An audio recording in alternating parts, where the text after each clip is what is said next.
नमस्कार. आज आम्ही विटा कोर्टामध्ये एक पिटिशन फाईल केलेलं आहे इलेक्शन कमिशन अगेन्स्ट आणि आमचे प्रतिस्पर्धी माधवी पडळकर यांच्या अगेन्स्ट. कारण इलेक्शन कमिशन आणि न्यायदेवता यांच्यावर आम्हाला असलेला विश्वास आणि त्या विश्वासापोटी आम्ही आमच्यावर झालेला अन्याय, आमच्या मतदारांवर झालेला अन्याय याच्यासाठी आम्ही आज इथे आलेलो आहोत.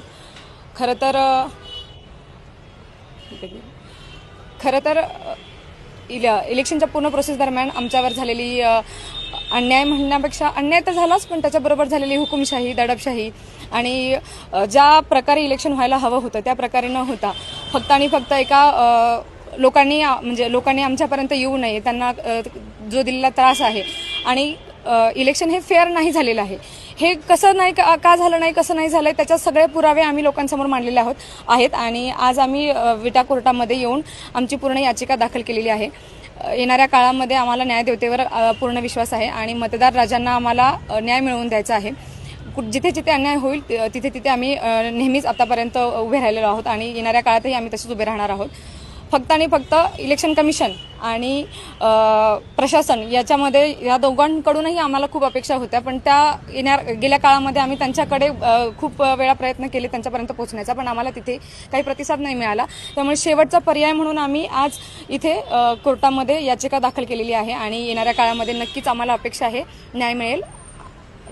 आक्षेप नेमका काय आहे? अशा पद्धतीची तक्रार बहुधा राज्यातली पहिलीच घटना आहे की निवडणुकीनंतर प्रतिस्पर्धेविरोधात तुमचा आक्षेप काय आहे नेमका? आमचा आक्षेप असा आहे की इलेक्शन हे फेअर झालेलं नाहीये. इलेक्शन हे हुकुमशाहीच्या मार्गाने झालेलं आहे.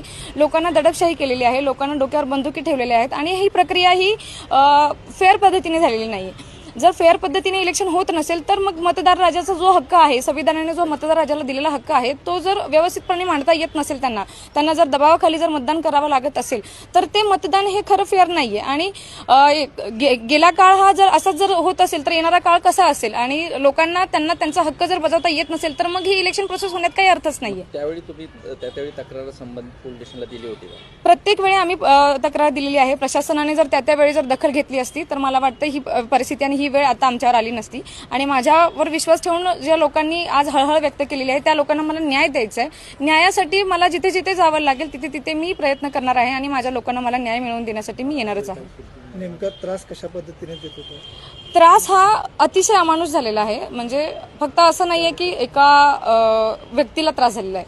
हा त्रास असा झाला आहे की लोकांनी गावोगावी जाऊन लोकांच्या डोक्यावर बंदुकी ठेवणे, गळ्यावर तलवारी ठेवणे, लोकांना धमक्या देणे, कॉल करणे, त्यांना हाणामारी करणे, अशा प्रकारचे जो अमानुष छळ केलेला आहे त्या अमानुष छळाचा म्हणजे त्याचं प्रतिक्रिया म्हणून लोकांनी कुठेतरी दबावापोटी येऊन, भीतीच्या पोटी येऊन आज फक्त मला वोट करायचं आणि उद्यापासून मला कुणाच्या समोर जायचं नाही अशी प्रतिक्रिया त्यांनी माझ्यासमोर व्यक्त केली. आणि ही इलेक्शनची प्रोसेस नाहीये, ही फेअर इलेक्शनची प्रोसेस नाहीये.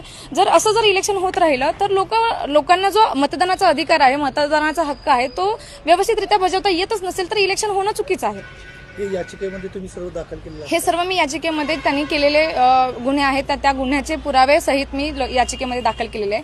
येणाऱ्या काळामध्ये आज जो अन्याय आमच्या पूर्ण जनतेवर झालेला आहे, माझ्या जनतेवर जो झालेला अन्याय आहे, तो येणाऱ्या काळामध्ये अजून कुणावर अन्याय होऊ नये याचीच फक्त आणि फक्त मी याच्यासाठी मी फक्त ही आज पिटिशन फाईल केलेली आहे आणि न्याय देवतेवर माझा पूर्ण विश्वास आहे.